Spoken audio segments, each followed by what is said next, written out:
जो निर्वाचन एजेंडा 21 थिला 11 मासरे आम 11टा कंप्लीट कर सारू आमर जो रहा सुभद्रा योजना पूर्व सरकार देइचंती बिना सुधरे देइचंती रिटर्न करिया पड़ता आम सरकार सीधा सड़क 50,000 टका महिला मानक दौरान एवं पिला मानक एठी आमर जगतसिंहपुर दीर्घ दिन स्वप्न मेडिकल कॉलेज होगापाई जाऊँगी ये डीएवी स्कूल होगापाई जाऊँगी आ गोटे फायर स्टेशन होगापाई जाऊँगी इनस्ट्रीम स्टोरेज सिस्टम चाषी मानक होगाकू जाऊँगी देवी दौल नुआ पुलिस स्टेशन होगाकू जाऊँगी कहले नवकृष्ण चौधरी स्टाडियम आप जाणिकी माने दुख प्रकाश करेंगे एत बड़ स्टाडियम सरकार खातार नथला बर्तमान आम सरकार आसला आम से दाबी उपस्थापन कलापर देखला बेलू सरकारी खातार नवकृष्ण चौधरी स्टाडियम ना ना एवं तार नवकलेवर होगाकू जाऊँगी 15 कोटी ऊर्ध्व टंका से बर्तमान इन्वेस्टमेंट हम सरकार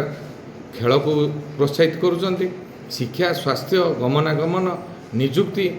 एवं चाषी भाई मानक प्रोत्साहित करुँच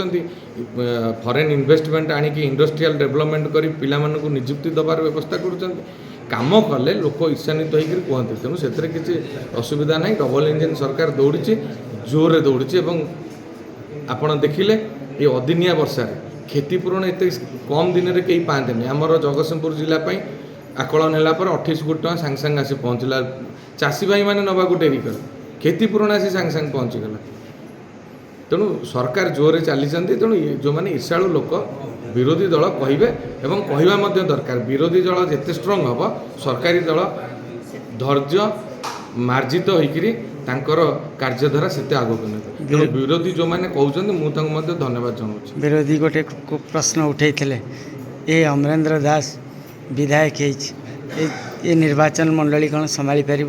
किंतु आज से विरोधी कुआड़े गले से शुणु कहले विरोधी दल को धन्यवाद विरोधी न रही सरकार चली पार तेणु विरोधी तांकर ठिकणा मार्ग रे विरोध करने उचित जदि आम द्वारा कौन भूल त्रुटि होची आम संशोधित हबु मार्जित हबु और ठीक धारा जीव।